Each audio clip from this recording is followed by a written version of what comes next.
चलिए आज हम सब फिर जो है इतिहास विषय में पाषाण काल के बारे में जानते हैं। पाषाण काल पहले भी आप पढ़ चुके हैं। इसको 3 भागों में बांटा गया है। पूरा पाषाण काल, मध्य पाषाण काल और ठीक है। आग की खोज किस काल में हुई थी? पूरा पाषाण। आज हम सब पढ़ेंगे मध्य पाषाण। इससे पहले हम एक प्रश्न पूछना चाहते हैं, देखिए कौन बता सकता है कि पाषाण काल किसे कहते हैं? कोई बताए पाषाण काल किसे कहते हैं? रोशनी बता पाओगे?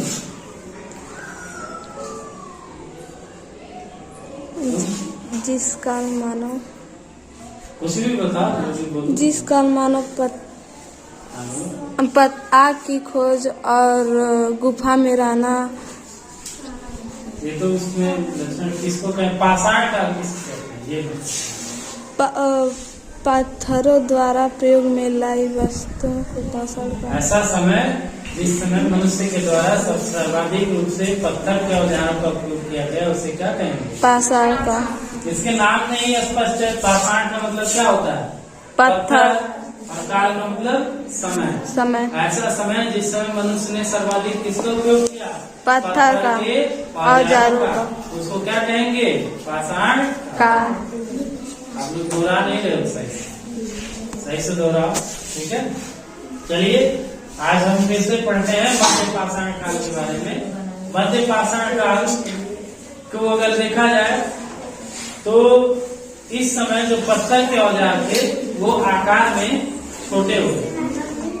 पूरा पाषाण काल के पत्थर के औजार वो आकार में बेडौल और भव्य आकृति वाले थे। वो आपको दिखाया गया था, लेकिन अब क्या हो गया? इनका आकार छोटा हो गया, ठीक है।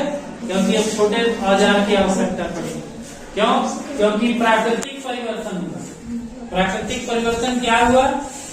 जलवायु थोड़ी सी गर्म हो गई। पहले की अपेक्षा जलवायु क्या हो गई? गर्म हो गई। तो जब गर्मी बढ़ेगा तो बर्फ क्या होगा? पिघलेगा। अब पिघल करके क्या बनेगा?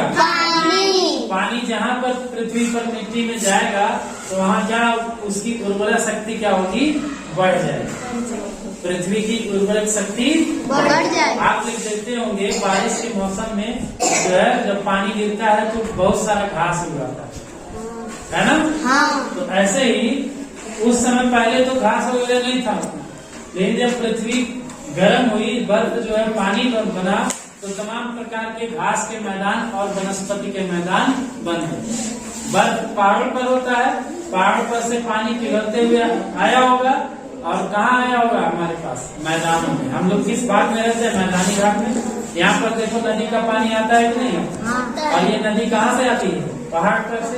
और कहाँ जाती है? समुद्र से, है ना?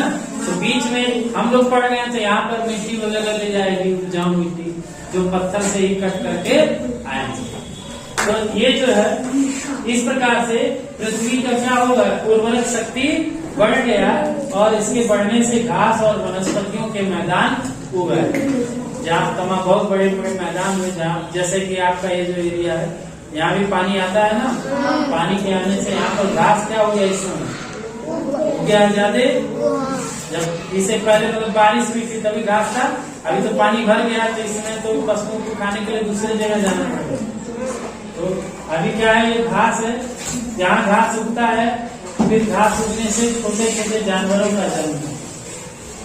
जैसे क्या होते हैं? खरगोश, भेड़, बकरी, इस तरह के छोटे जानवर भी उत्पन्न होने लगे जब घास के मैदान बने। यही जो घास था आज के समय में वो अनाज का था, है ना? जो पहले घास था आज का वही क्या है? वो अनाज था। तो मनुष्य क्या करता था? उसको घास ही समझता था और घास को क्या करता था? इकट्ठा कर लेता था, है ना? फिर उसमें से जो भी निकलता था उसको क्या करता था?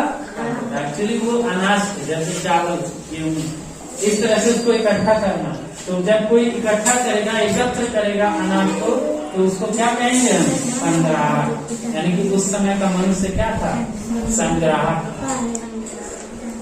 और पूरा पाषाण काल का मनुष्य क्या था? आखेटक था, शिकारी था। वो केवल शिकार करके अपना भोजन प्राप्त करता है ना? और मध्य पाषाण काल का मनुष्य क्या बन गया? संग्राहक बन गया। संग्राहक। अब ये क्या करता है?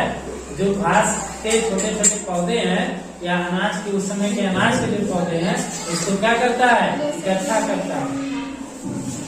ठीक है। और ये इकट्ठा करके जब इकट्ठा करेगा तो इस समय के मनुष्य को क्या बोलेंगे? संग्राहक। और जब ये इनके पास अनाज होने लगा तो फिर इनका ध्यान जो है कुछ पशुओं को पालने पर भी गया। और उन्होंने सबसे पहले जो पशु पाला वो कौन सा पशु था? कुत्ता। तो अगर प्रश्न आए कि मनुष्य का प्रथम पालतू पशु कौन है? कुत्ता। मध्यकाल संग्राहक मनुष्य कब था? पूरा पाषाण काल में, मध्य पाषाण काल में या नव पाषाण काल? मध्य। और मनुष्य आखेटक कब था? पूरा पाषाण काल। अब जब ये मध्य पाषाण काल समाप्त होगा तो इसी समय मनुष्य जो है जब ये इकट्ठा करता था तो उसमें से कुछ अनाज इधर उधर गीली मिट्टी में बिखर जाते थे। और जब बिखर जाते थे तो उसमें से फिर जो है नया अनाज उत्पन्न होता था। तो उन्होंने देखा होगा कि भाई ऐसे तो ये फिर से वही अनाज हमको मिल गया। तो उनको समझ में आ गया और फिर वो खेती करना प्रारंभ कर दिए। जब उनको खेती का ज्ञान हो जाएगा तो मनुष्य को कहा जाएगा कि अब वो उत्पादक बन सकते हैं। उत्पादक मतलब ये उत्पन्न कर सकते हैं, है ना? ये अनाजों को उत्पन्न कर सकते हैं। तो नव पाषाण काल में मनुष्य को क्या कहा गया? उत्पादक। अब एक बार जैसे पूर्व पाषाण काल में मनुष्य कैसा था? आखेटक। मध्य पाषाण काल में क्या बन गया? संग्राहक। और नव पाषाण काल में उत्पादक। क्योंकि उसको खेती करना आ जाएगा। नव पाषाण काल में खेती करना उसको आ जाएगा। पूर्व पाषाण काल के औजार कैसे थे? पत्थर के। घोड़ी आकृति वाले पत्थर के ही थे। और मध्य पाषाण काल के पत्थर के औजार छोटे थे। छोटे होते हैं। जाहिर सी बात है नव पाषाण काल में और छोटे हो जाएंगे और नुकीले हो जाएंगे। ठीक है।